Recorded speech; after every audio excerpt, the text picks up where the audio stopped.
Accident Investigator. A young man is run down and severely injured while riding his bike.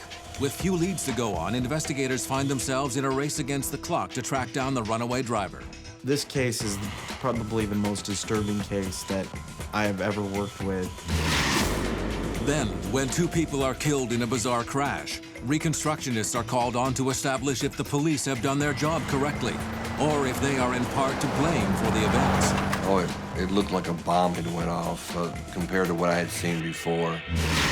And an accident investigator must make sense of mysterious brake marks to explain why a driver failed to stop at an intersection. I think that there were more things going on than just maybe a trailer not able to brake completely. Every year, violent collisions kill 3,000 Canadians and injure another 200,000. But there is no such thing as an accident. Every collision has a story, as unique as the people involved. Rusty Haight is a leading authority on accident reconstruction. He trains investigators around the world to read the clues and solve the mysteries.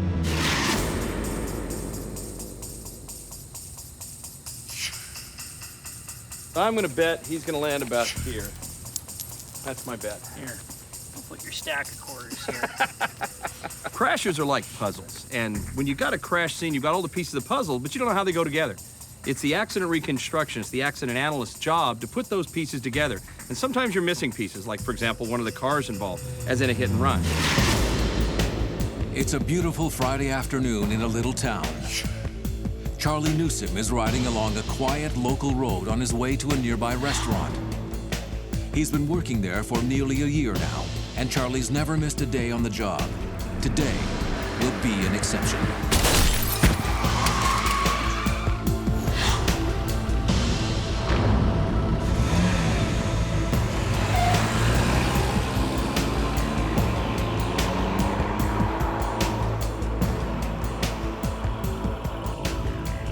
It's 4 p.m. when accident investigator Weston Brown is called to the scene of a serious hit and run.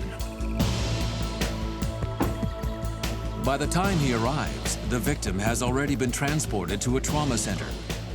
The responding officer informs him that Charlie was unconscious and appeared to be critically injured. This case seemed, at the time, to be so very disturbing, and as I went on, it became even much more disturbing. As Detective Brown soon discovers, Charlie Newsom is no stranger to tragedy. At the age of 3, he was in a devastating car accident that killed both his parents and left him with neurological damage and slight autistic tendencies.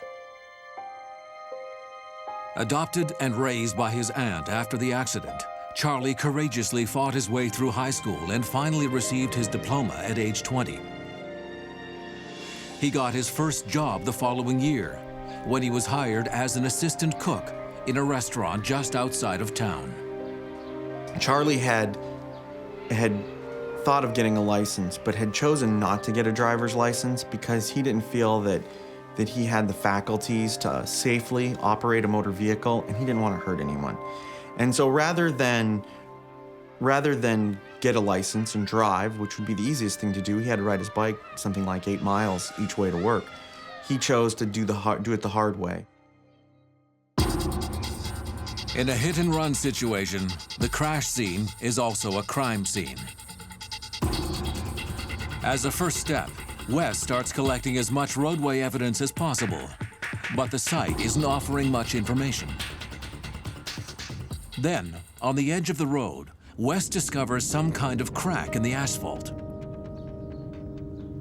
In one precise spot, it appears to Wes that the crack has been cleaned out, possibly by the bike tire, which would fit inside the crack almost perfectly. What I think happens is that car strikes the back of that bicycle and it locks up that rear tire. It wipes this crack clean. It just takes the dirt and debris out of this crack. Wes establishes the point of impact to be right there. This tells him that Charlie did not swerve into traffic. The car must have come off the travel portion of the road prior to hitting him. Always be thinking of what possibilities there are. One of those could be the driver's fallen asleep. Another one could be that the driver's distracted, not paying attention to what's going on, changing the radio, dialing a cell phone. Could this have been an intentional act? The reason the car left the roadway could have serious ramifications for the driver. But the fact that the person fled the scene automatically makes it a crime. And Wes's immediate priority is to find any clue that will lead him to this individual. The longer that we go without finding the suspect, the less likely we are to find the suspect or the suspect vehicle. Okay, for a police accident investigator at the scene of a crash where there's a hit and run, the idea is to get the word out as to what kind of car is missing. So he's going to have to work from evidence at the scene to figure out what kind of car it is, what it might look like, where the damage is. We're going to do an experiment. We're going to see exactly what kind of damage, what kind of evidence on the roadway we can find.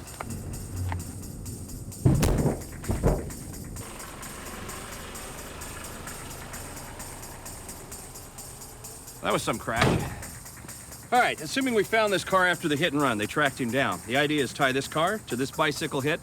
What we'd be looking for is stuff on the front bumper, some indications here of the tire having been struck. We'll even see print from the tire mark. This is going to help them identify that this car hit a bicycle. We'd be looking through the hood area and then up into the windshield for some indication of a body, in particular the body that was hit in this crash. In here's where his head struck. We're going to find hair, if it's a real person as opposed to the dummy. We may find skin, clothing imprints through here, and bits and pieces off his clothes. We'd look for little teeny threads, and that's going to tie this guy to this hit and run. Tiny pieces of glass found on the scene tend to confirm what Wes was already expecting. Just like in the typical car-cyclist collision, Charlie's body was thrown up onto the windshield.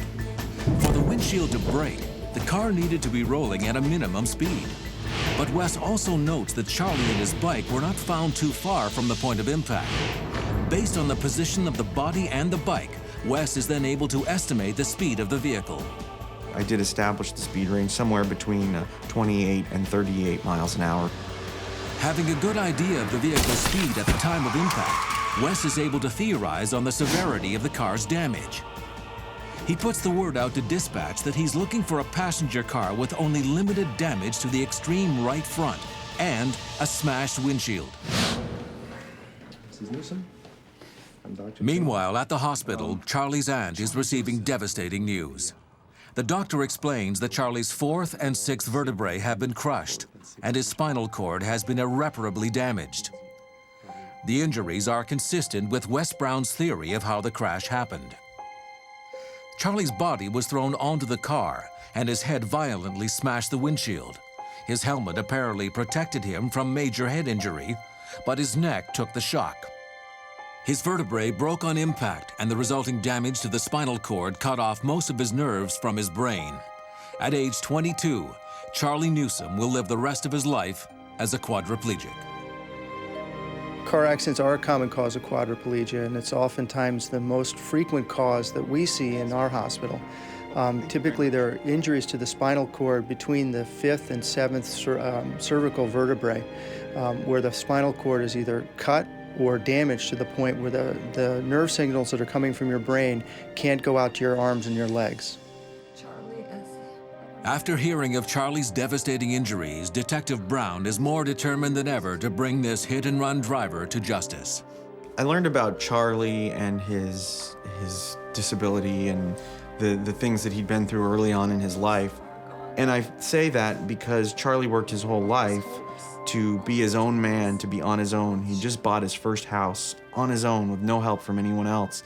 And the very thing that he'd worked for all his life, he will never, ever have again, from eating to something as personal as going to the bathroom. Charlie will have to be helped and waited on the rest of his life, which was the very thing that Charlie didn't want. Coming up, a lucky break leads Detective Brown to a suspect, but will the evidence be enough for a conviction? Sergeant Morrison contacted me and said, I may have a vehicle here. It matches the description that you gave me.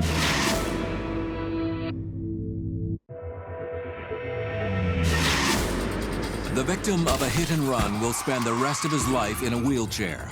Now, police are counting on Investigator Weston Brown's damage profile of the striking vehicle in order to track down a runaway driver. The following morning, Sergeant Dave Morris is on a routine patrol when he notices a red import sedan traveling about 8 kilometers away from the crash site.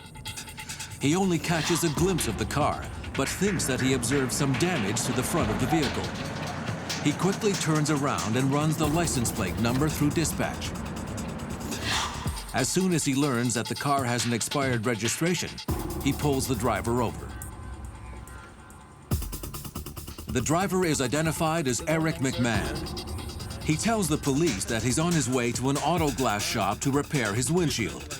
But when asked about the cause of the damage, Mcmahon offers an unlikely story. He insists that the car was attacked by a gang of children throwing eggs and rocks. Sergeant Morris takes a closer look at the windshield and notices a few strands of hair in the upper portion. Sergeant Morrison contacted me and said, I may have a vehicle here. It matches the description that you gave me. The damage is the same, and there's some hair in the windshield. Can you come out and take a look at it? Eric Mcmahon is arrested for an expired registration and driving with a suspended license.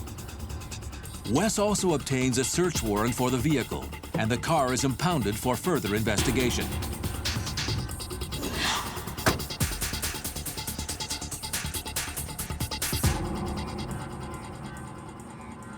When Wes enters the garage to inspect Mcmahon's car, he immediately knows he's on the right track. The front bumper is seriously damaged, and Wes discovers marks consistent with a bike tire on the underpinning of the vehicle. The hair from the windshield also matches Charlie's hair color and length. Wes collects the hair samples for DNA testing.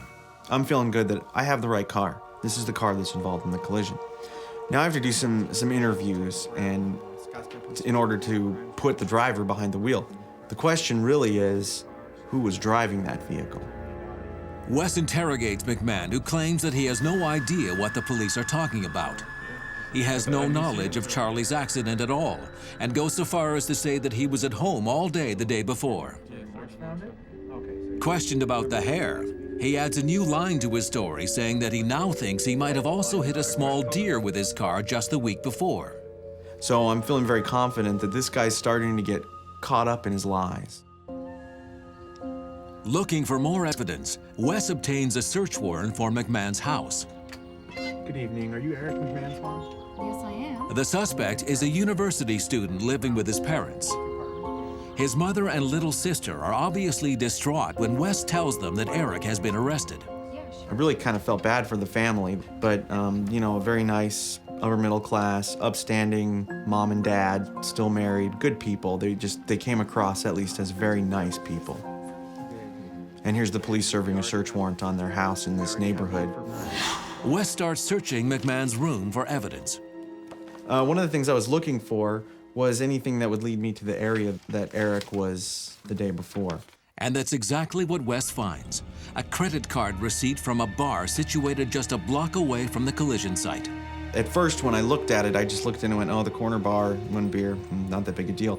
And then I looked at the date and I said, hey, that was the day of the collision. And then I looked at the time and I went, oh my gosh, that is the time the collision occurred. That is just before the collision occurred. This is really important.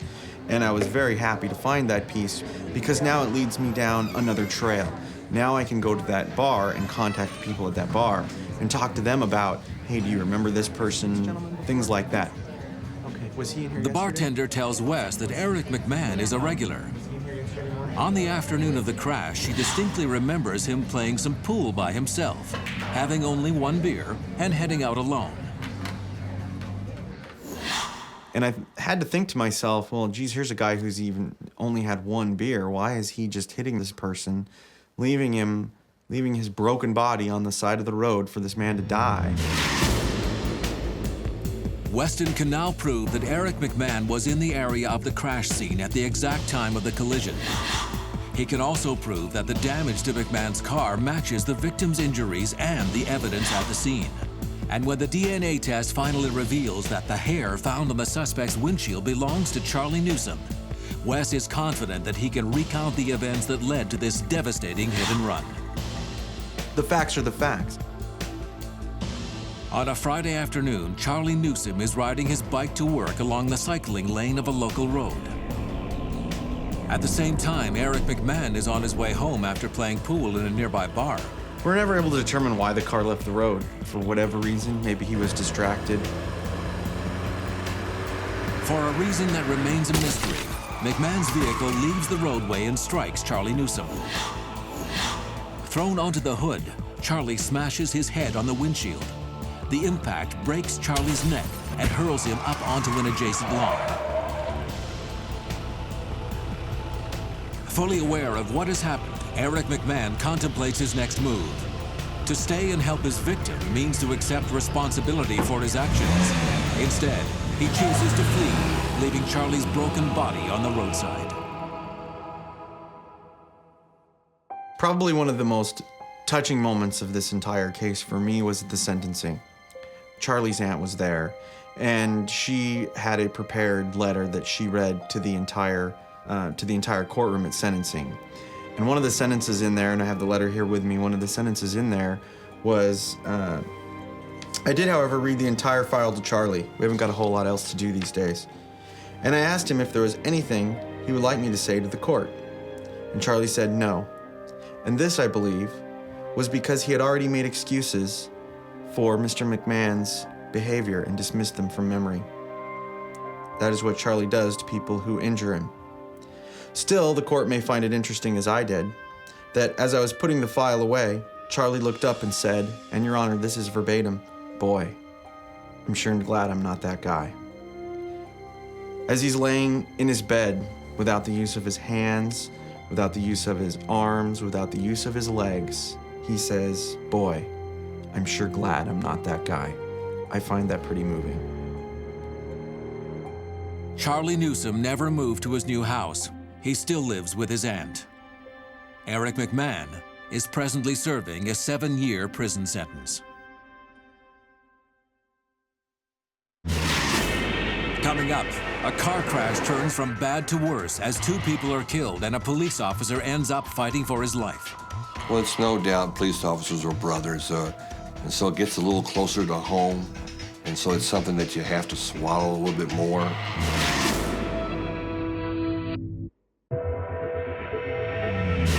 You're driving along and suddenly you find a police car parked in your lane across the road. Lights are on. Of course you slow down, but what else are you supposed to do? Emergency vehicles, particularly police cars, don't stop like that for no reason. They're blocking the lane, something's going on.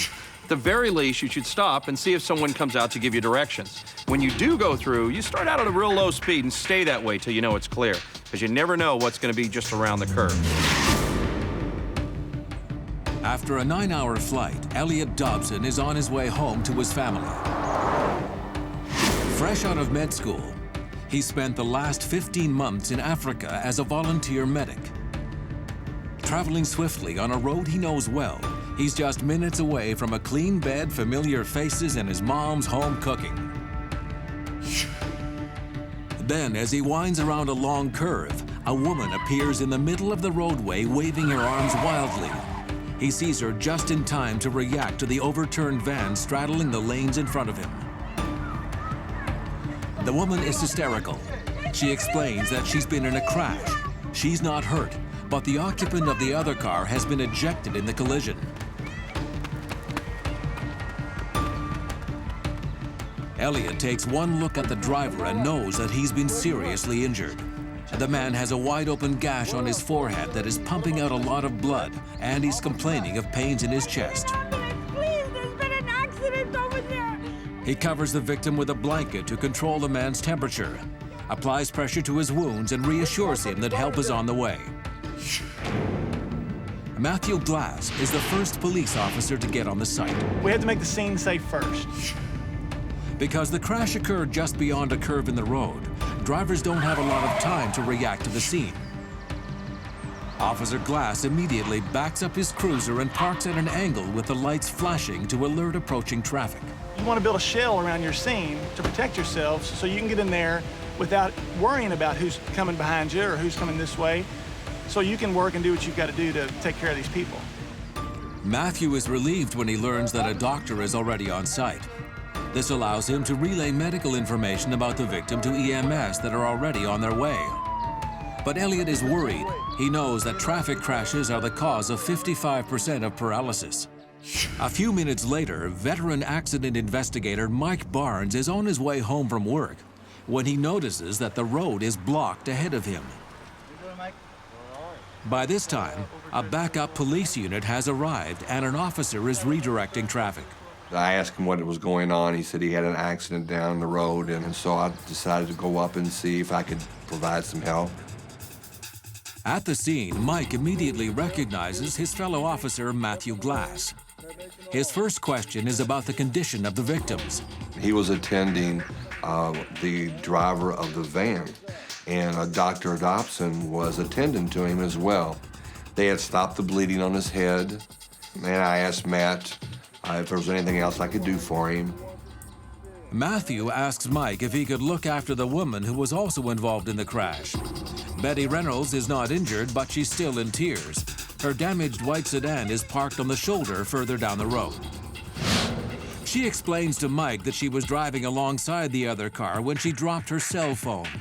She reached down to get it, but before she knew it, a van was skidding out of control in front of her.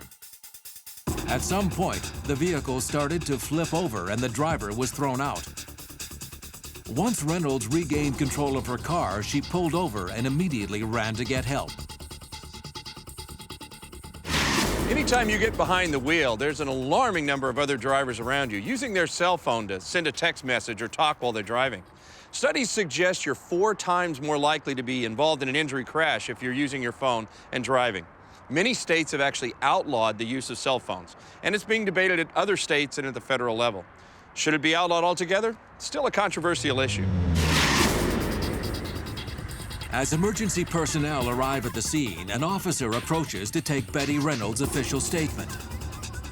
Sensing that everything is under control, Mike heads out. I headed on home. The scene was secured. EMS was on the way, and they did not need me.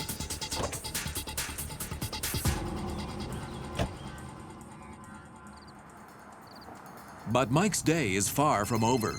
Just minutes after he leaves the scene, he gets an urgent call from the Traffic Bureau supervisor. My cell phone rang, and the lieutenant called me and told me about there was an accident at this scene, and I told him that I had just left there. And then he told me he had 2 people dead. Officer Glass was injured. And so then I realized that he was talking about an accident that happened after I had left. Mike is now asked to handle this case personally. He turns around and rushes back to the site, expecting the worst. When the lieutenant told me that officers were involved, that heightened my awareness, I think, a little bit more. I have to be honest about that. When we need help, who's going to help us but another cop? Coming up, Matthew Glass fights for his life as fellow officer Mike Barnes struggles to bring order to a chaotic crash scene. I just remember seeing shadows, people running, screaming.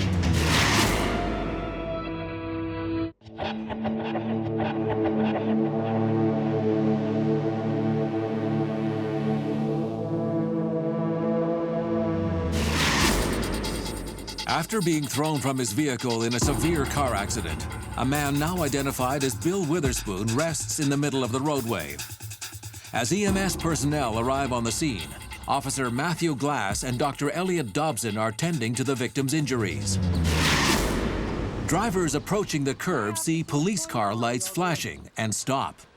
All except for one. I began to hear people screaming. Can't see anything because at that time I'm looking at the roof of the minivan. And then I just remember hearing the rev of an engine.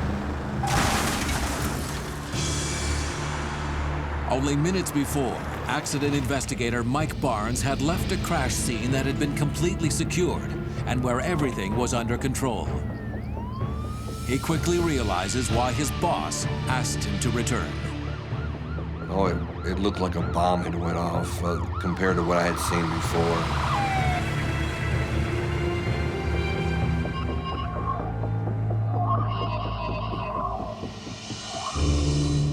As Mike gets closer to the vehicles, he realizes that the minivan is back on its wheels. The roof is completely destroyed, and pinned beneath the vehicle is the body of Bill Witherspoon. That van had rolled and then ended up landing on him, and he died because of that. That impact was real severe. Debris is now scattered over a 90-meter radius. So Mike knows that whatever hit that van kept running on its own momentum. I could not find the doctor and could not find Officer Glass. So I continued to walk, and when I went around the van, that's when I spotted Officer Glass over in the side of the road, severely injured. Matthew Glass has also suffered a tremendous blow to his head, and his leg is crushed and mangled. I just remember seeing shadows, people running, screaming. None of it was with clarity, though. No, it's like I couldn't see details, but I could see people, bodies. Several meters down the road, in the center of the roadway, Mike notices another body already covered with a blanket. Dr. Elliot Dobson's trip home has come to a tragic end just a few kilometers from his destination. Having just arrived on the scene in response to the first accident, EMS personnel can no longer help Bill Witherspoon or Elliot Dobson. The priority is now to save the life of Officer Matthew Glass. I know him, I've known him for some time, so I immediately went to him, and so I helped them load him up into the ambulance. I talked to him, assured him that he's being taken care of, and everything was going to be okay. Although Mike is a professional who knows he has a job to do, he can't help but be concerned about the well-being of his fellow officer. Well, it's no doubt police officers are brothers. Typically I would show up, it's a job, but now it's someone that I know, and so it gets a little closer to home, and so it's something that you have to swallow a little bit more, but keep your focus on what the job is, and that is to investigate this accident. Betty Reynolds tells Mike that as she'd been giving her statement to one of the police officers, a black truck came flying into the curb at an incredible rate of speed. It steered left around the police cruiser and then back onto the roadway, speeding up even more as it entered the crash scene. Neither Betty nor the officer saw what happened next, but both agree the impact was like an explosion. The truck ultimately ended its run slamming into Betty's car on the shoulder of the road. Its driver is identified as Jamie Knight. When I first approached Jamie, he was already talking to an EMS attendant. He was obviously intoxicated. He smelled of alcohol. His eyes were bloodshot. He had some blood on his face, so he was obviously injured though. But he was very combative, uncooperative. So I asked the officer to secure him and to stay with him as the EMS personnel took him to the hospital. My intentions were for the officer to stay with him so we can get a search warrant for his blood and his urine to find out how much alcohol or drugs he may have had in his system. As the ambulance transports Knight to the hospital, Mike now sets about documenting and exploring his crash scene. As Mike begins his reconstruction of the second crash, he is struck by one thing. There is no trace at all of Jamie Knight trying to avoid the flipped van. You know, one would expect to see skid marks. They weren't there. Witness statements support Mike's findings. Nobody can recall seeing the brake lights on Jamie Knight's truck. Instead, they have him going way above the 90km/h speed limit. Considering the momentum needed to send the van flipping back up onto its wheels, Mike makes his own calculations. We're talking about speeds up to 70 to 90 miles an hour. As Mike considers the evidence, Knight's blood test results come back from the lab indicating that Knight's alcohol concentration was more than 3 times the legal limit. After 12 hours of on-scene investigation, Mike is finally ready to reconstruct the events leading to this catastrophic collision. After being ejected from his flipped van, Bill Witherspoon lies sprawled in the middle of the roadway. As EMS personnel arrive on the scene, the victim is already being looked after by Officer Glass and Dr. Dobson. Drivers approaching the curve notice the emergency vehicles ahead and stop, but not Jamie Knight. Jamie Knight was traveling at a high rate of speed. He went around the police car, and the front end of his car hit the bottom of the van, causing it to rotate violently, spin, and land on top of Bill Witherspoon. And Matthew Glass tells us that he felt a hand shove his back. It had to be Dr. Dobson saving his life. In a heroic effort, Elliot Dobson tries to push Matthew Glass to safety, but the full force of Jamie Knight's truck barrels into them. It caught part of me hitting my leg, and unfortunately caught all of the hood. The hood caught all of him. He gets hit full force with the front bumper of Jamie Knight's vehicle and gets projected down the roadway. Knight's vehicle continues to travel down the road and crashes into the next object that's in his lane, which is Betty Reynolds' vehicle. Officer Matthew Glass underwent 5 surgeries to save his leg, including bone grafting and metal rod implants. Matthew has now fully recovered from his injuries, but his life will never be the same. You know, you feel guilty for celebrating your life, for celebrating surviving when the guy standing beside you died. The man at my feet died and the man beside me died, and I survived, so it wasn't my time, I guess. At the trial, the medical examiner report reveals that Elliot Dobson suffered a serious head injury and died instantly when Knight's vehicle struck him. The report also suggests that Bill Witherspoon would have survived his injuries from the first accident had he not been crushed to death by his own van as a result of the second crash. With a staggering wealth of incriminating evidence against him, a jury finds Jamie Knight guilty on 2 counts of murder, assault in the first degree, and DUI. He is sentenced to 20 years in prison. You know, as an accident reconstructionist, we can tell you how the accident happened, but to tell you why someone did something is out of our realm. We cannot get into their head. We can only speculate. And as a police officer, I would speculate that Jamie Knight did not want to get caught by the police because he was intoxicated, so he was going to run. But unfortunately, when he came around the police car, there was the van. He had already made up his mind. He was not going to stop. Coming up, an accident investigator is mystified by a strange set of skid marks made by a trailer full of cattle. I hate to use the word mystery, but there was an element here that really needed to be looked into. Well,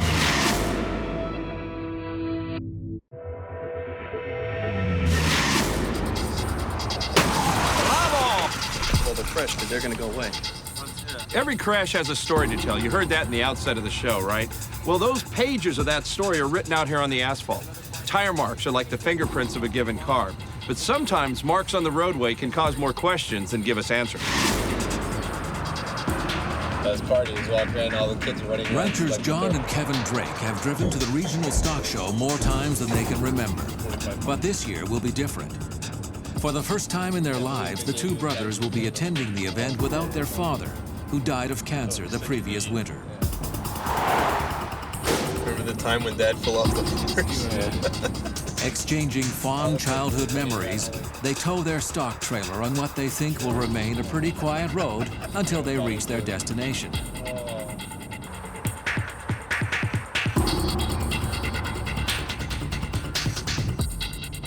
At the same time, Hank Spinner is returning home from work, telling himself the exact same thing.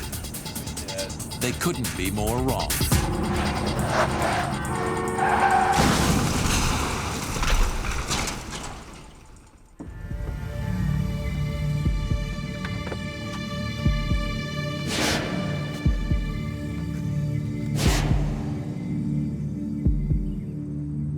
When accident investigator Rod Sadler arrives at the crash scene, he learns that he's got 1 dead and 1 seriously injured. I've learned over the years to separate myself from the personal aspect, not because I'm a person that doesn't care, it's because I have a specific job that I have to do. On the side of the road, a police officer is looking after Kevin Drake, who has suffered what seems to be a serious head injury during the crash. This is not surprising to Rod, considering the severity of the damage on the Drake's vehicle. But what is surprising is the condition of the unhitched stock trailer. It's only slightly damaged, and the 2 cows still in there appear to be unharmed. Hank Spinner's truck is parked on the other side of the road and has extensive damage to the cab. Although he is severely injured, Kevin Drake is still conscious as officers await the arrival of the paramedics. He keeps asking for his brother. John Drake was not so lucky. Having been seated on the collision side of the vehicle, his body was crushed by the impact of the crash, and he died almost immediately from massive internal injuries. Well, when I arrive at a scene like that, it's obvious because a death is involved, it's going to affect somebody's family very deeply. And the important thing to me is to help the family through this process because they want to know what happened, why it happened, and how it happened.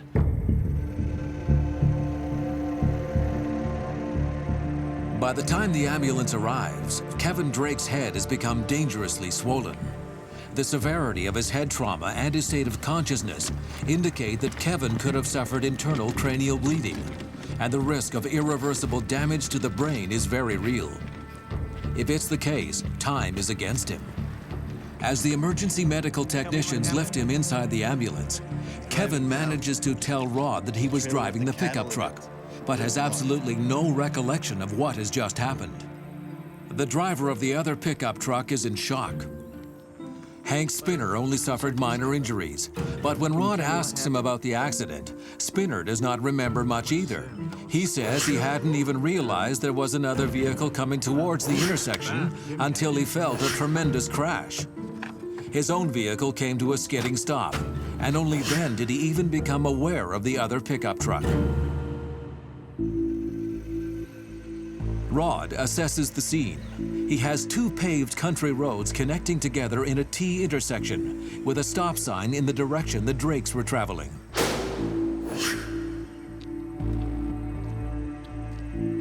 Well, it's pretty obvious that he didn't brake until he reached the stop sign, which is far too late to be able to stop. He slides into the intersection. See those offset skids there? That's where impact was. The Drakes had to stop, and it was very clear that they were not able to in time.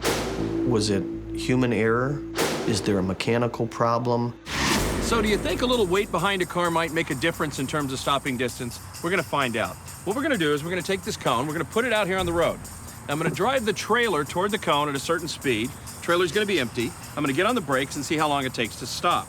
Then I'll come back through after we load the trailer. I'll drive the same speed and try to brake from the same point. See if it doesn't take a lot longer to stop, more distant. Let's try that experiment.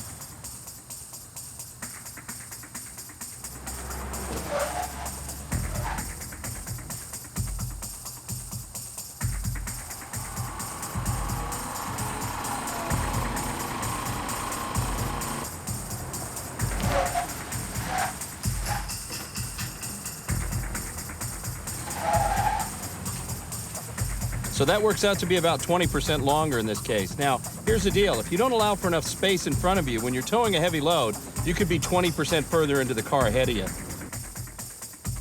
Then, an odd-looking set of skid marks suddenly catch Rod's eye.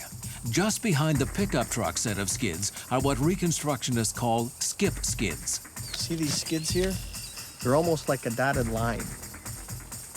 Such intermittent marks are usually made by a trailer bouncing along the road with its brakes locked. It can be the result of bumps, potholes, or other irregularities in the roadway surface.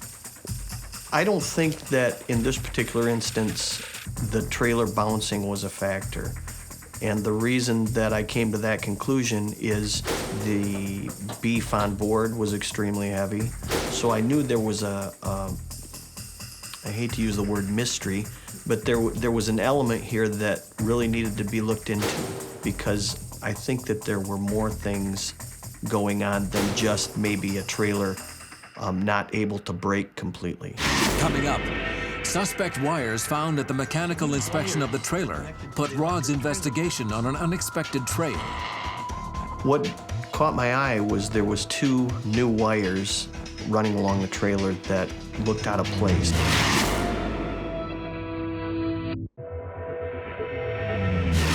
A tragic crash has caused the death of a young rancher and left his brother battling for his life.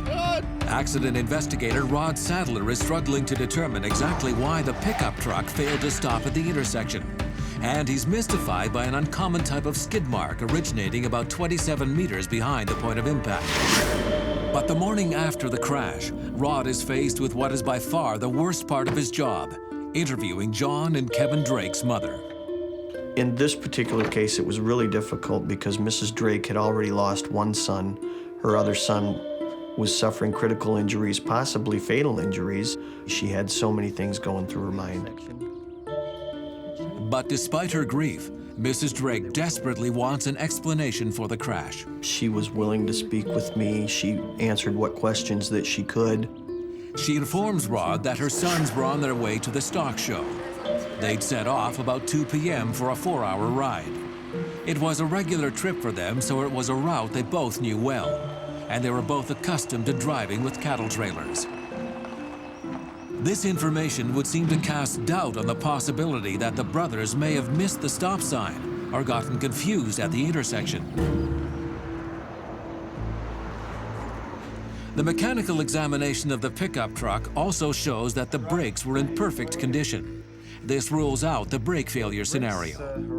But it's noted that the trailer's electric connector to the truck is old and full of rust. The wires are so frayed that the trailer mechanic suspects that electric signals from the truck would possibly not even be transmitted to the trailer. This would mean that the turn signals, the brake signal, and even the electric brakes on the trailer may not have been triggered when the corresponding devices were activated on the pickup truck. What caught my eye was there was 2 new wires running along the trailer that looked out of place. They really caught my eye. They looked like they didn't belong there. Following the suspect wires, Rod notices that they had been connected directly to the trailer's electric brakes. And if they receive power from another Based on this observation, Rod develops an amazing theory. In an attempt to bypass the rusted-out trailer plug, could the Drakes have simply failed to properly wire the brakes? And plug it into an identical plug. Rod recreates the scenario he has in mind. He connects the trailer's brakes to the pin receiving power from the right turn signal, instead of the one corresponding to the pickup truck's brakes. Would you spin that wheel for me? Might such a mistake have caused the trailer's brakes to lock and drag just before reaching the intersection, pulling Kevin's attention away from the stop sign? Let's see what happens when I turn on the right turn signal. So when I turned on the right turn signal, the brakes locked intermittently. I knew from Mrs. Drake that her sons had to turn to the right to go to the stock show. I figured that this was a very important piece of information in our investigation. After his accident, Kevin Drake spends 4 days at the hospital under intensive observation. But 48 hours after the crash, he has recovered enough to be interviewed by Rod. Hi, Mrs. Drake. Hi, Kevin. Kevin wasn't able to recall much about the crash, but what he could recall was that the day before the crash, they had had some problems with the wiring on the trailer, and that they hardwired the trailer brakes directly into the truck's plug. This really reinforced my theory about the brakes being wired wrong. This testimony is the final piece of the puzzle, and after nearly a month-long investigation, Rod is able to replay the chain of events that led to Kevin and John's tragic accident. On a Sunday afternoon, Kevin and John Drake set off for their regular 4-hour drive to the stock show.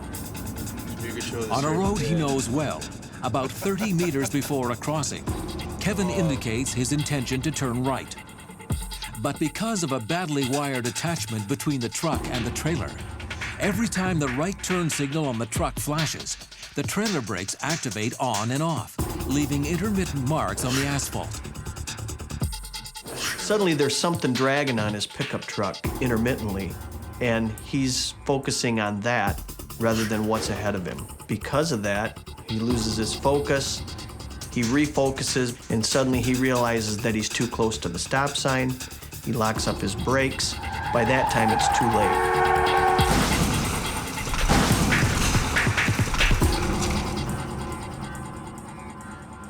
Kevin Drake completely recovered from his head injury. But like many people involved in a crash, he might never recover a clear memory of the events leading to the accident that cost his brother's life. In this case, no charges were ever brought against Kevin Drake. Sometimes it's just a little detail that makes the difference between being involved in a fatal crash and getting on with the rest of your life. You drop your phone on the floor, you leave it there. You got a problem with your wiring, you get a professional to fix it. There aren't accidents, they're collisions. Little common sense goes a long way in keeping us all safe on the road.